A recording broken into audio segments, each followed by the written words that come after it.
Hello students, मैं कुणाल सिंह आज आपको एन इप्ताफ जो कि 12th इंग्लिश का चैप्टर है उसका समरी और उसके लेखक के बारे में बताऊंगा। तो चलिए सेशन को स्टार्ट करते हैं। तो एन इप्ताफ, इसके जो लेखक हैं वो कौन है? वाल्टर डी ला मारे।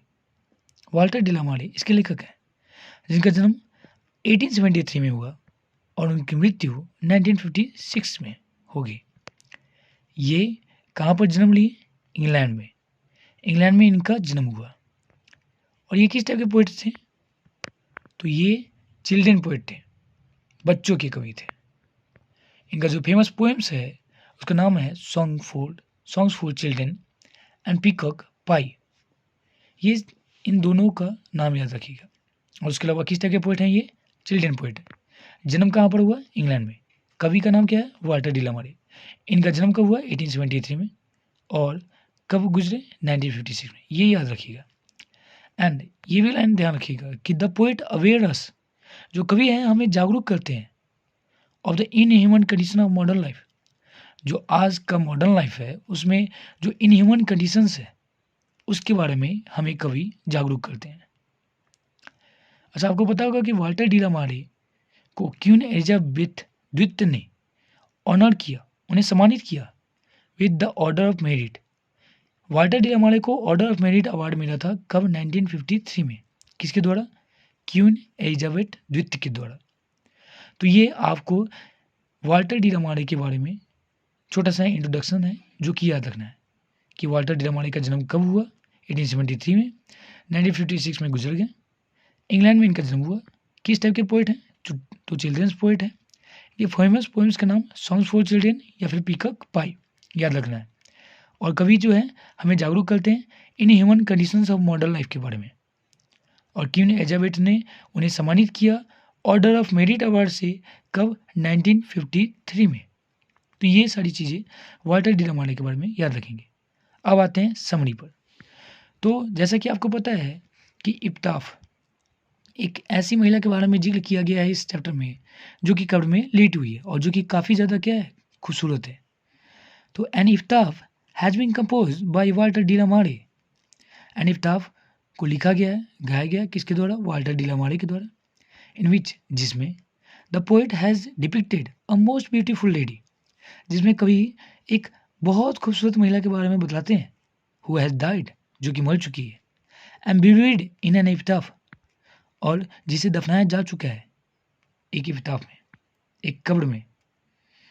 It is a Tom of a beautiful lady. ये एक काफ़ी खूबसूरत महिला का क्या है? टॉम है, मकबरा है।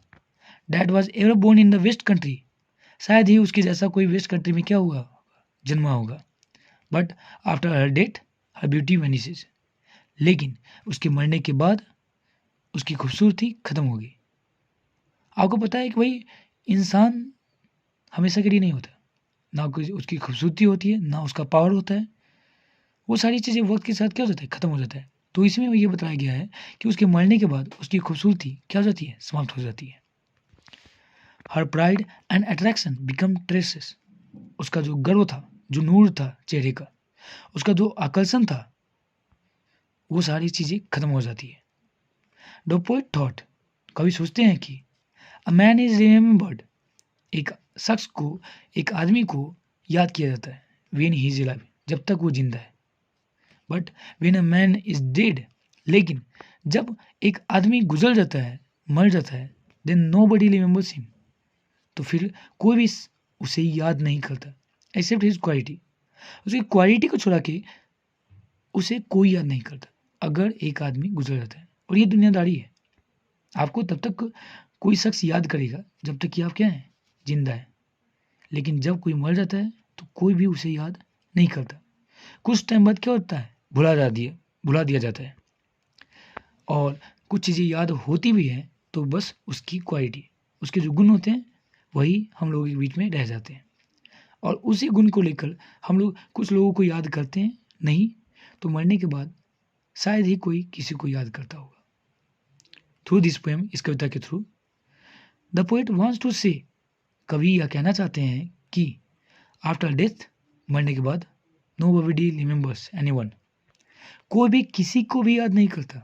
हाउएवर, चाहे one B beautiful, powerful and great, चाहे कोई भी कितना ही सुंदर क्यों नहीं हो, कितना ही ताकतवर क्यों नहीं हो, कितना ही महान क्यों नहीं हो, कोई भी मरने के बाद, after death, nobody remembers anyone, कोई भी शख्स किसी को भी याद नहीं करता। One day he has to vanish and die, क्योंकि एक दिन उसे क्या करना है, खत्म हो जाना है, मर जाना है। तो ये एक खूबसूरत महिला के बारे में जिक्र किया गया था, जो कि कर्ण में लेटी हुई थी, जो वेस्ट कंट्री की काफ़ी खूबसूरत महिला थी, लेकिन मरने के बाद उसका जो खूबसूरती था, उसका जो प्राइड था, वो सारी चीज़ें क्या हो गई, ख़त्म हो गई। तो यही चैप्टर था एन एपिटाफ, जिसके बारे में अभी हमने जिक्र किया। उम्मीद करते हैं आपको समझ आया हो और इसे पढ़ के जरूर जाएं, क्योंकि ये एपिटाफ का समरी अक्सर बोर्ड में पूछते रहता है। ठीक है, थैंक यू।